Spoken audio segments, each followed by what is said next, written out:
Ceasefire का 2 हफ्तों के लिए ऐलान हुआ है, उसको हम वेलकम करते हैं जनाब स्पीकर। लेकिन जिसके वोट से जिनके वोट से हम यहाँ बैठे हैं, जो हमारा पहचान है यहाँ लाने में, वो इमरान अहमद खान नियाजी साहब है। उसने हमेशा से ये कहा है कि सबसे पहले पाकिस्तान। ये बात जरूर हम कहते हैं और मैंने बारहा जनाब स्पीकर इस ईमान पे ये कहा है कि दूसरों के साथ सुलह करना और अपनों पे डंडे चलाना ये कहाँ की अमन पसंदी नहीं है। एक रविश हमें अडॉप्ट करना होगा इस ईवान में भी। वो जेल में बैठे थे, उनकी बीवी जेल में थी, उनको नाहक कन्विक्शन हुई, उनके बच्चे बात नहीं हो सकी, डॉक्टर से मुलाकात नहीं हो सकी, फैमिली वकला से मुलाकात नहीं हो सकी। अब स्पीकर हुकूमत के खिलाफ हमारी एक चार्जशीट तो बड़ी लंबी है और हमारी हुकूमत से बड़े सारे शिकवे शिकायत है, लेकिन हमने अपने शिकवे शिकायत की कोई बात नहीं की है। मैंने हमेशा से आपके रोल का और आपके चंद साथियों के रोल का बहुत अच्छे अल्फाज में हमने ये कहा है कि आपने अच्छा रोल प्ले किया है। अस्सलाम वालेकुम नाज़रीन कराम, आपको मुकम्मल वीडियो दिखाते हैं। बैरिस्टर गौर ने कौमी असम्बली में पहुंचकर हुकूमत को चारों शाने चित कर दिया। बैरिस्टर गौर ने आलमी मीडिया के सामने ऐसी तकरीर की कि रहती दुनिया तक याद रखी जाएगी। आप ये वीडियो देखिए, फिर इस पर डिटेल में बात करते हैं। जनाब स्पीकर, सियासत में समटाइम और आलमी हालात में एक हफ्ता तो क्या एक दिन भी बहुत बड़ा ही हो जाता है। और जनाब स्पीकर, कौमों की लाइफ में समटाइम ऐसा वक्त आ जाता है कि पूरे कौम ने एक ज़बान होकर के एक आवाज़ देना होता है मुल्क और कौम की खातिर। दुनिया में किसी भी मुल्क में पीस हमेशा एक हैवी प्राइस के साथ आता है और पाकिस्तान ने भी अपनी एक हैवी प्राइस दी है सब चीज़ों के लिए। जनाब स्पीकर, जो सीज़ फायर का 2 हफ्तों के लिए ऐलान हुआ है, उसको हम वेलकम करते हैं और इसमें जिसने भी रोल प्ले किया है उसको हम सराहते हैं। जनाब स्पीकर, पाकिस्तान ने हमेशा से अहसन रोल प्ले किया अपने मुस्लिम ममालिक के साथ और अपने दोस्त ममालिक के साथ। इस मरतबा भी एक क्रिटिकल स्टेज था, एक तरफ ईरान और दूसरी तरफ सऊदी और मिडल ईस्टर्न थे, और हम सब की ये कोशिश थी और ये ख्वाहिश थी कि जंग किसी ऐसी तरफ एस्केलेट ना हो जाए कि मुस्लिम दुनिया एक दूसरे के खिलाफ भी रिटेलिएट करे। हम उम्मीद करते हैं कि ये 2 हफ्ते की सीज़ फायर इंशाल्लाह परमानेंट सीज़ फायर बनेगी। आमीन। और हम ये भी उम्मीद करते हैं कि इंशाल्लाह ताला कोई पार्टी इसको वायलेट नहीं करेगी। और हम ये भी उम्मीद करते हैं कि पाकिस्तान तहरीक इंसाफ और हर पाकिस्तानी मिडल ईस्ट में लॉन्ग लास्टिंग पीस का बड़ा ख्वाह है और कोशिश हमारी सब की यही है कि इंशाल्लाह ताला एक परमानेंट लॉन्ग लास्टिंग पीस होगी इंशाल्लाह मिडल ईस्ट में। और इस नोयत की पीस होगी कि उसमें हर मुल्क की सॉवरेंटी इंशाल्लाह ताला रिस्पेक्ट होगी, वो कभी आइंदा वायलेट नहीं होगी। जनाब स्पीकर, जब हम बात करते हैं पाकिस्तान की तो पाकिस्तान की बात करते हैं और पाकिस्तान का मतलब है कि इस ईमान में अगर हम बैठे हैं तो कभी हम दाएं बाएं बैठ रहे हो, तो कभी हुकूमत कभी अपोजिशन। जनाब स्पीकर, हुकूमत के खिलाफ हमारी एक चार्जशीट तो बड़ी लंबी है और हमारी हुकूमत से बड़े सारे शिकवे शिकायत है, लेकिन हमने अपने शिकवे शिकायत की कोई बात नहीं की है।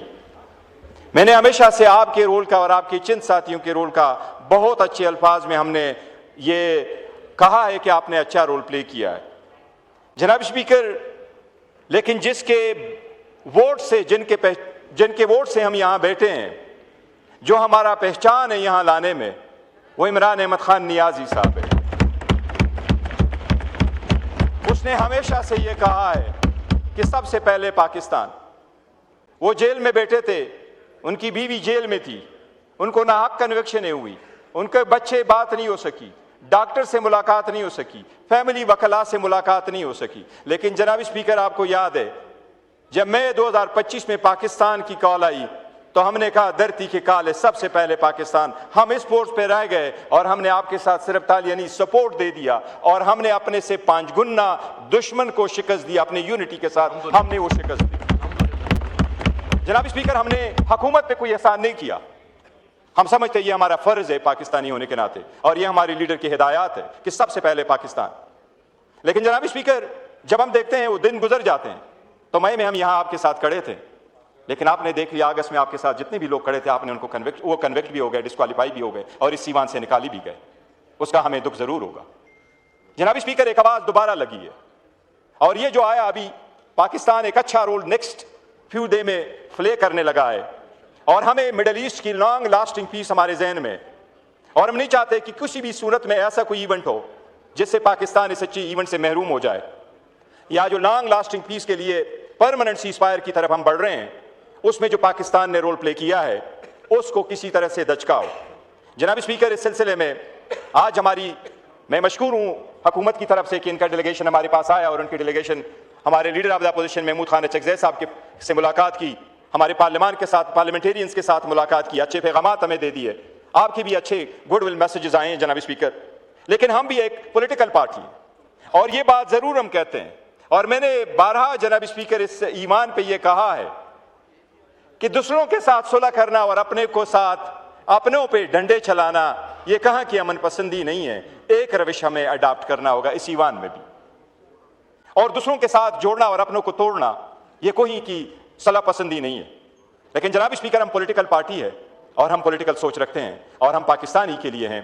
इसलिए जब ये हमें इंफॉर्मेशन आई तो आज सबसे पहले मॉर्निंग में हमारी अलायंस की मीटिंग हुई जनाब अचकज़ई साहब की सरबराही में, उसमें भी हमने कुछ फैसले किए। 11 बजे हमारी मीटिंग थी आज सुबह। उसके बाद हमारी पॉलिटिकल कमेटी की मीटिंग हुई जिसमें मेरे समेत CM KPK ने भी शिरकत की, उसमें भी हमने यूनानिमसली कुछ फैसले कर लिए। जनाब स्पीकर, आज खान साहब के साथ हम और उसके वकील की मुलाकात हो गई अडियाला जेल में भी, बड़े अरसा के बाद ये मुलाकात हो गई। अदालत ने ऑर्डर किया और बड़े अरसे के बाद अदालत का एक ऑर्डर इंप्लीमेंट हुआ। आज सलमान सफदर साहब की खान साहब से मुलाकात हो गई। खान साहब का डायरेक्टली पैगाम मुझे अडियाला जेल से सलमान सफदर साहब के थ्रू मुझे कम्युनिकेट हुआ और मुझे मिला है।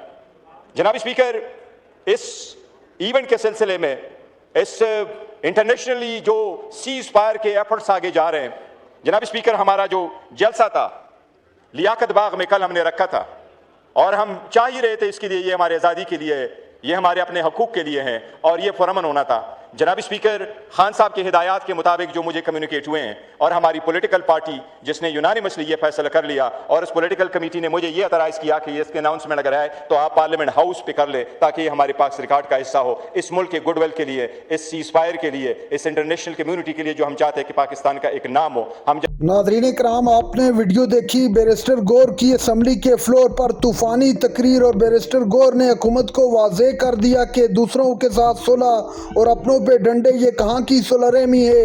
आप पाकिस्तान के साथ भी बराबरी का सलूक करें। आपने हमारे साथ जो जुल्म किया वो पूरी दुनिया ने देखा, आपको एक एक चीज़ का हिसाब देना पड़ेगा।